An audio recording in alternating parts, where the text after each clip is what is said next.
My name is Juliet Whitfield, and I was 35 years old when my father decided to turn New Year's Eve into a courtroom and make me the case everyone was allowed to judge.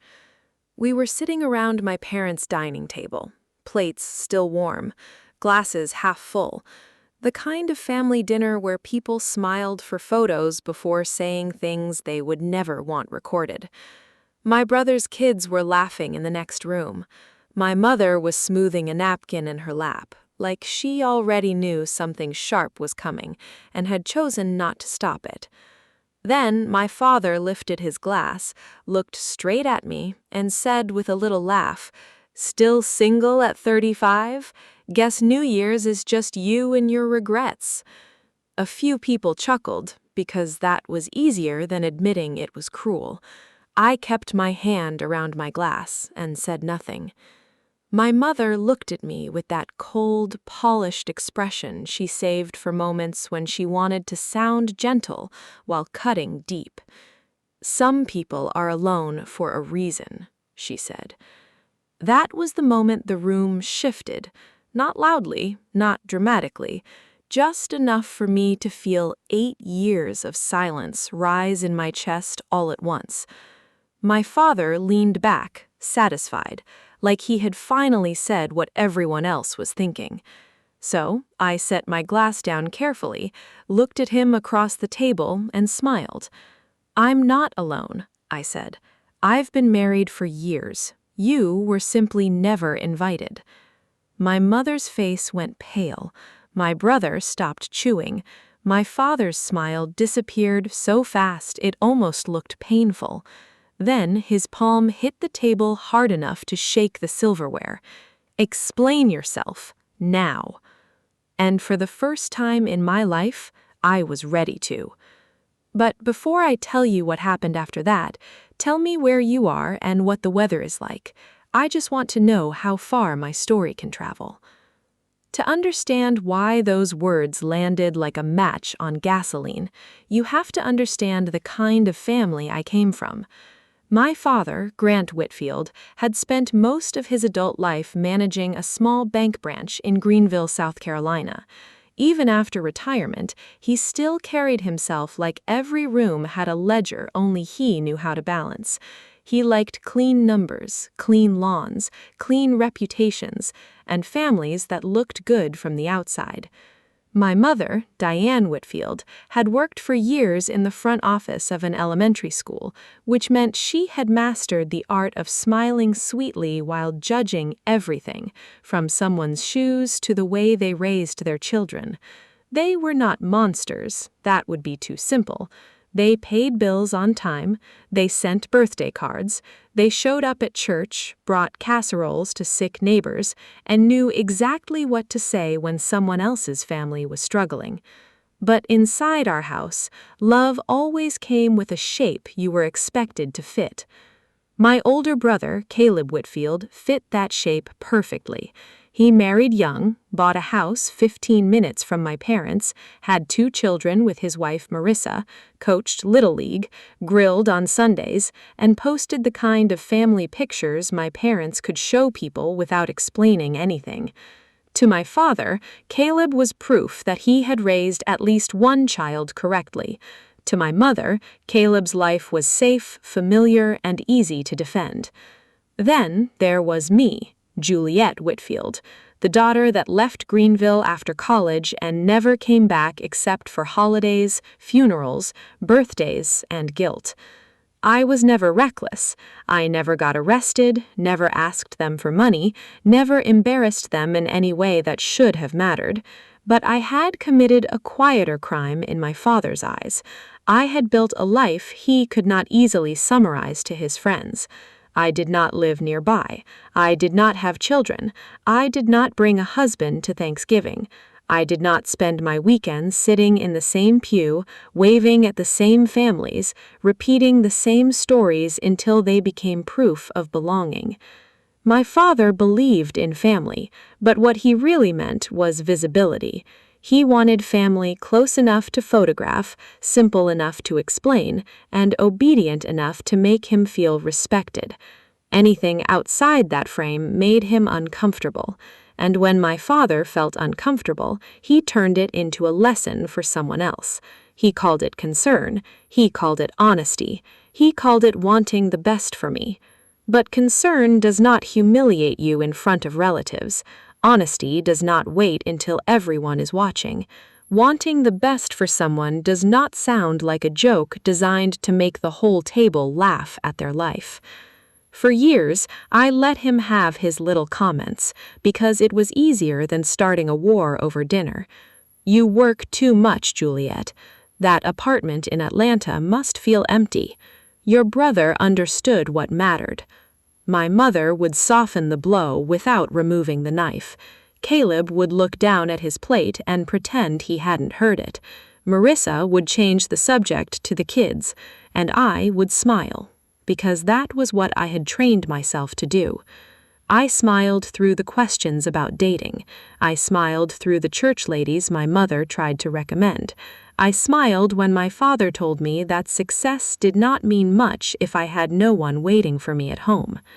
What none of them knew is that someone had been waiting for me at home for 8 years. Someone who knew the sound of my keys in the door. Someone who could tell from my voice whether a day had broken me or just bent me a little. Someone my father had never earned the right to meet.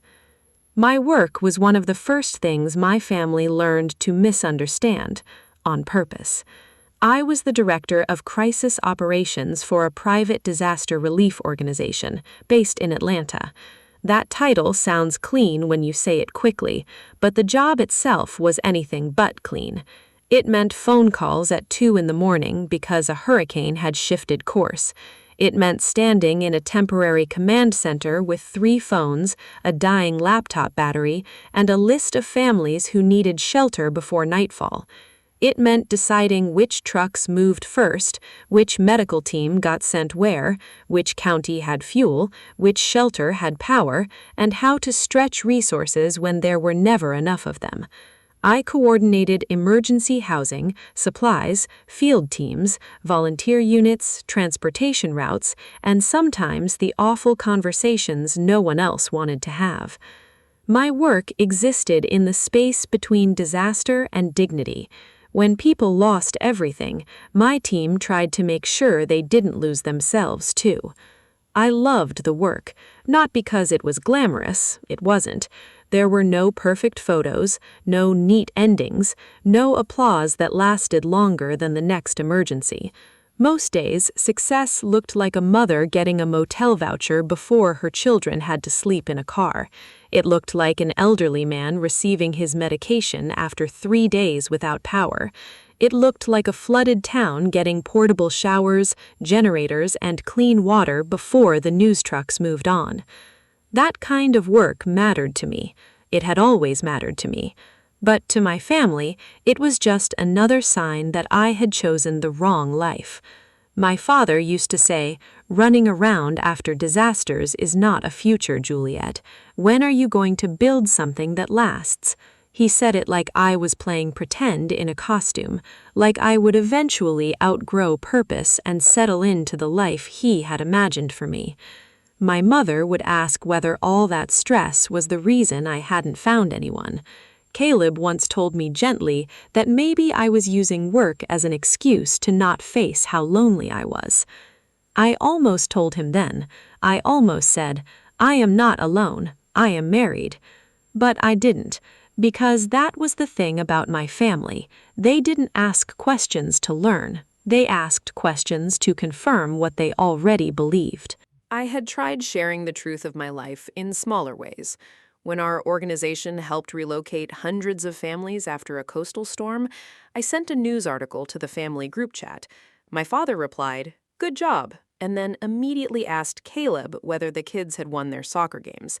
When I was invited to speak at a national emergency management conference in Denver, I sent a picture from the stage. My mother responded with a heart emoji and then wrote 3 paragraphs about my nephew's school play. When I received an award for community recovery leadership, I posted a photo of the plaque. Caleb wrote, "That's awesome," and 2 minutes later, Marissa sent pictures of their new kitchen backsplash. I do not blame children for being celebrated. I loved my niece and nephew. They were innocent in all of it. What hurt was realizing that in my family, my life was always background music. Caleb's life was the main event. His mortgage, his kids, his promotions, his vacations, his family Christmas card. Everything he did became evidence of stability. Everything I did became a strange little detail they did not know how to value. After a while, I stopped offering them pieces of myself. It was not sudden, it happened quietly. One missed update, one deleted text, one achievement I kept to myself, one photograph I chose not to send. I told myself it was peace. I told myself I was being mature, but really I was learning how to disappear from my own family without them noticing. By the time I met the man who became my husband, I had already learned one dangerous lesson. If something was precious to me, the safest place for it was far away from my father's voice. I met Ethan Bellamy in New Orleans during a hurricane recovery conference I almost skipped. I was exhausted that week, running on black coffee and hotel sleep. I remember sitting in the back of a conference room thinking that if one more person used the phrase long-term resilience without explaining how to pay for it, I was going to walk out. Then, Ethan stood up during a panel and politely disagreed with nearly everyone on stage. He was an architect who specialized in community recovery housing after floods, hurricanes, and wildfires. He did not talk like a man trying to impress a room. He talked like someone who had stood in enough destroyed neighborhoods to know that good intentions could still build bad solutions. I challenged him during the question period because I thought his timeline was unrealistic. He argued that emergency housing built too quickly could trap families in unsafe conditions for years. I argued that families without roofs did not have the luxury of waiting for perfect design. He looked at me, nodded, and said, "Then the answer has to be fast and worthy, not fast instead of worthy."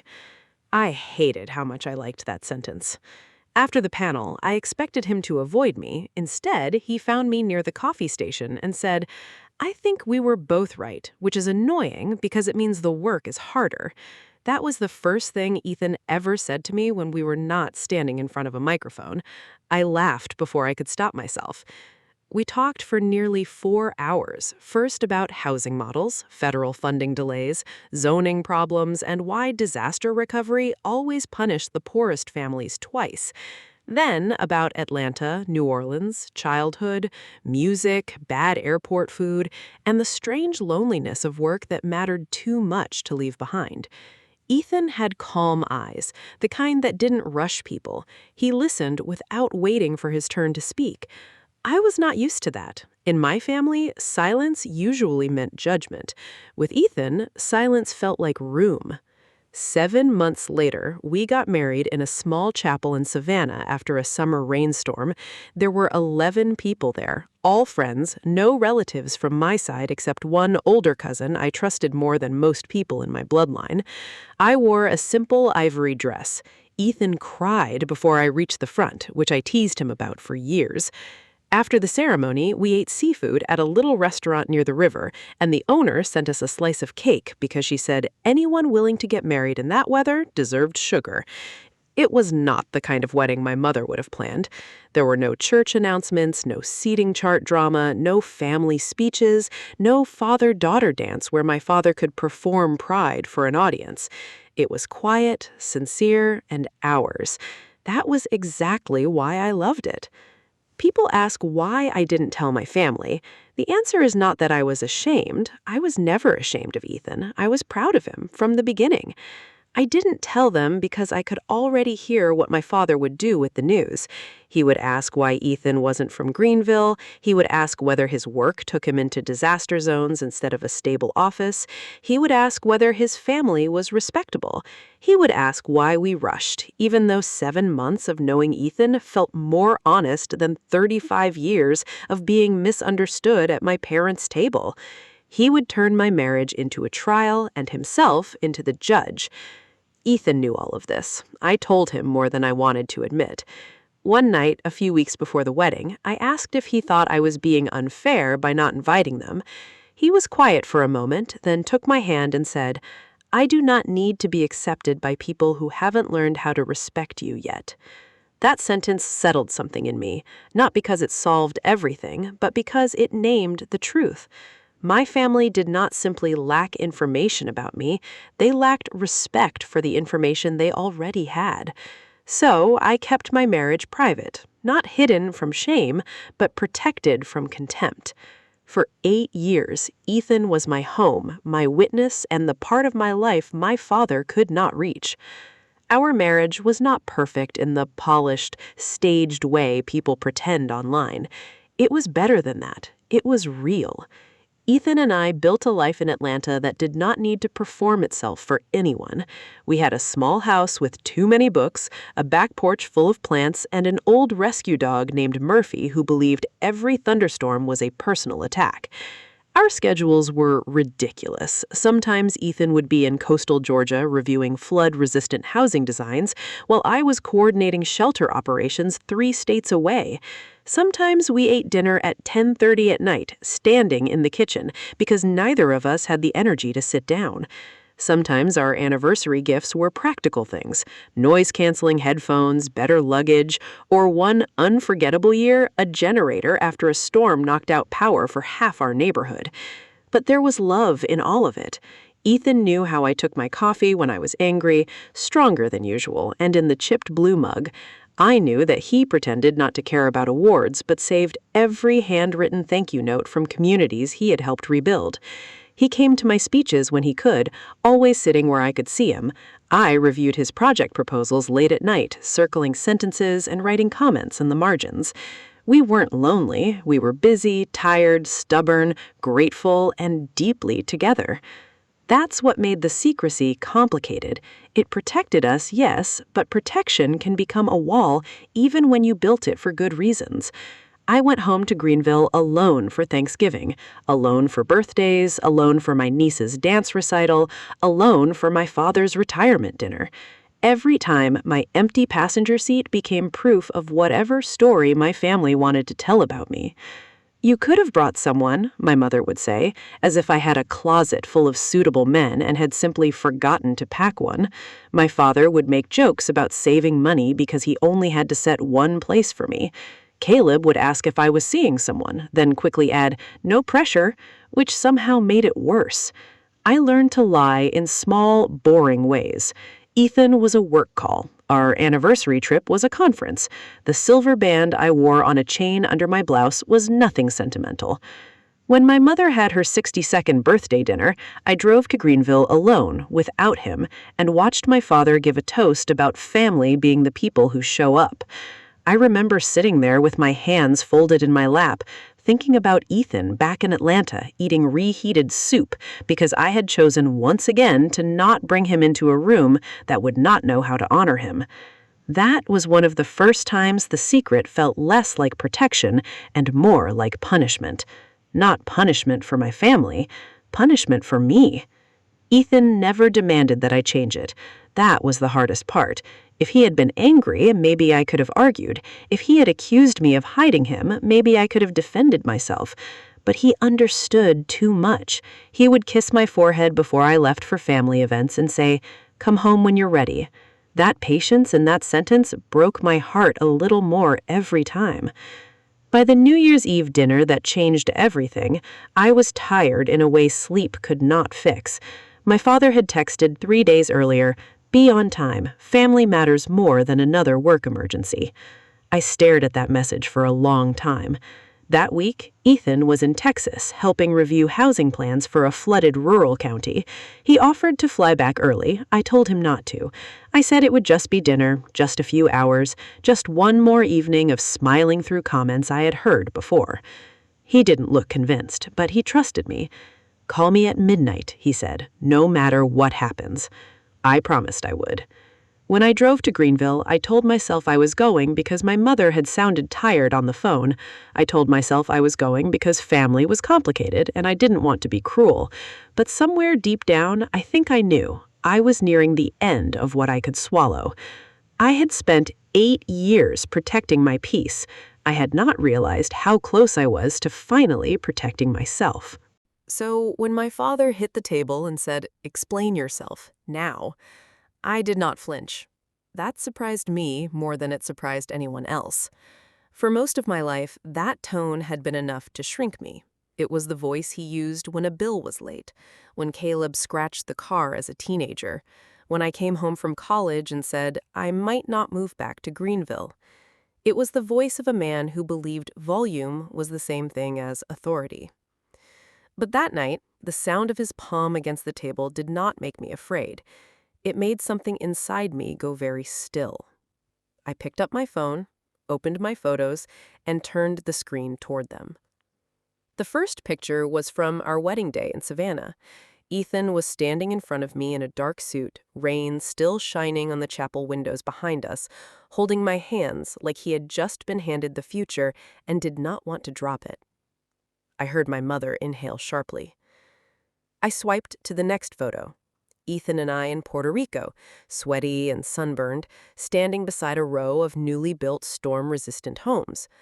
Another photo, the two of us at a recovery leadership gala in Nashville, his hand resting lightly on my back while I laughed at something off camera. Another, our 5th anniversary in the Blue Ridge Mountains, wrapped in blankets on a cabin porch, Murphy asleep between us. Another, Ethan in the audience at my award ceremony in Atlanta, looking so proud it still made my throat tighten. No one spoke for several seconds. Caleb looked stunned. Marissa covered her mouth. My mother's eyes kept moving from my face to the phone, like she was trying to make 8 years appear in reverse. The father was the first to break the silence. "This is ridiculous," he said, but his voice had lost some of its force. "You expect us to believe you have been married for 8 years and simply never mentioned it?" "Yes," I said, "because that is what happened." "Marriage is not something you hide like a secret bank account," he snapped. "Were you trying to embarrass this family?" I almost laughed then, not because it was funny, but because even faced with proof of my life, his first instinct was to make my marriage about his reputation. "No," I said. "I was trying to protect something valuable from a room that had never treated anything valuable to me with care." My mother's face crumpled a little. "Juliet, why would you say that?" "Because it is true." My voice did not shake. I looked at her, then at Caleb, then back at my father. "Do you know what I actually do for work? Not the vague version, not Juliet travels too much, or Juliet helps after storms. Do you know what my job is?" My father opened his mouth, then closed it. My mother whispered, "You coordinate relief programs." "I direct crisis operations across multiple states. I manage emergency shelter networks, field teams, supply chains, and recovery logistics when communities are falling apart. Last year, my team helped place more than 900 displaced people into safe, temporary housing after 2 major storms. I sent the article to the family group chat." Caleb looked down. He remembered. Dad replied with a thumbs up, then asked Caleb about Little League. When I won the Recovery Leadership Award in Atlanta, I sent a picture. Mom sent a heart, and then we spent 40 minutes talking about Marissa's kitchen renovation. When I gave a speech in Denver about rural disaster response, I sent the link. No one watched it. My mother started to say my name, but I kept going. Not loudly. That mattered. I was not yelling. I was testifying. I stopped sharing because every important thing in my life disappeared in this family. It became background. It became something to politely acknowledge before returning to the lives you understood. So when I met someone I loved, someone kind and brilliant and steady, someone who actually listened when I spoke, I made a choice. I kept him away from this table. My father's jaw tightened. "So this is our fault?" "No," I said. "My choices are mine, but the reason those choices felt necessary belongs in this room." That landed. I saw it hit Caleb first. His face changed, not dramatically, just enough for me to know that he had finally understood that his golden place in the family had been built partly out of my erasure. My father pushed his chair back. I will not be lectured in my house. Then listen instead. The words came out before I could soften them, and for once, I did not take them back. You called me lonely for years because it made you feel right. You called me selfish because my life did not orbit yours. You called my work unstable because you didn't know how to brag about it at church. And tonight, you tried to humiliate me in front of everyone because you thought I had no proof that I was loved. His face went red. My mother had tears in her eyes now. I couldn't tell whether they were for me or for the discomfort of finally hearing the truth in public. I stood up and reached for my coat. You do not get to meet Ethan because you're curious. You don't get access to my marriage because your pride is wounded. If you ever meet my husband, it will be because you have learned to respect your daughter first. My father said my name once, lower this time. Maybe a warning, maybe a plea. I no longer cared which. I looked at him and said, I did not come here to be judged. I came here to say goodbye to the version of me that kept asking for permission. Then I walked out before the main course was served. Behind me, no one laughed, no one called after me, except my mother. And even she only said my name once, like she knew she had no right to ask me to stay. Outside, the cold air felt honest. My phone buzzed in my hand. It was Ethan. Just 2 words. You okay? For the first time all night, I smiled. I typed back, I will be. Then I got in my car and drove away from the house where I had spent too many years making myself smaller. The aftermath did not arrive like lightning. It arrived like a slow crack through glass. At first, there was silence. No calls that night, no apology the next morning, just a single text from Caleb that said, I had no idea. I stared at it for a long time before answering, I know, that was part of the problem.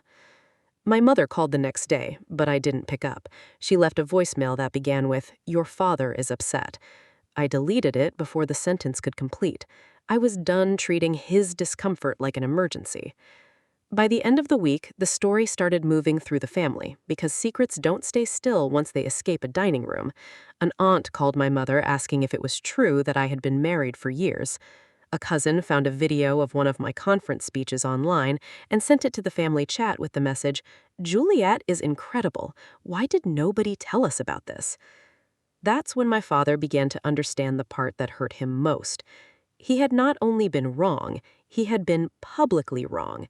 The image he had spent years polishing, the wise father, the respected man, the one who knew what a successful family looked like, had cracked in front of the very people he wanted to impress.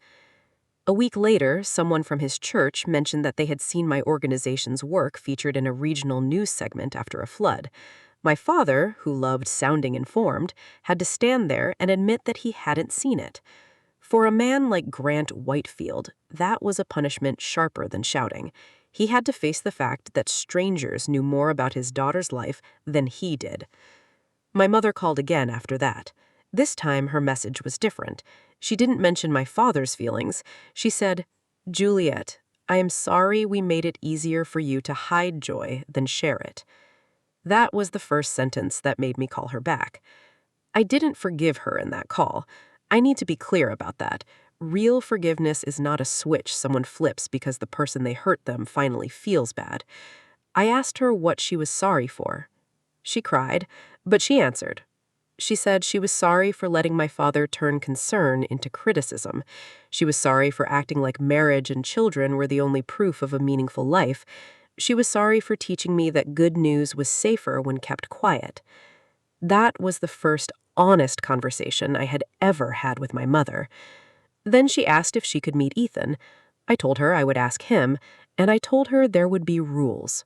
No jokes about how long it took, no questions about children, no comments about why we chose a small wedding, no pretending the last 8 years had been a cute misunderstanding. If they came into our home, they came with respect, or they did not come at all. In March, Ethan and I hosted our 8th anniversary dinner in Atlanta. My parents came, Caleb came too, without Marissa and the kids, because he said he needed to be present without hiding behind the noise of family. Ethan opened the door himself. He didn't act cold. He didn't act eager either. He was polite, calm, and steady in the way he had always been. My mother brought flowers and looked at him with the face of someone realizing she had missed a person, not just information. Caleb shook his hand and said, "I owe you an apology too, even if we just met." Ethan nodded and said, "I appreciate that."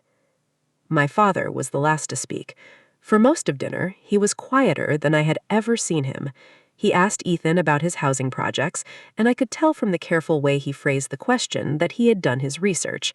That might have made me emotional. That night, I let it be only a beginning. After dessert, my father stood at the end of our dining table. His hands were folded in front of him, and for once he looked less like a judge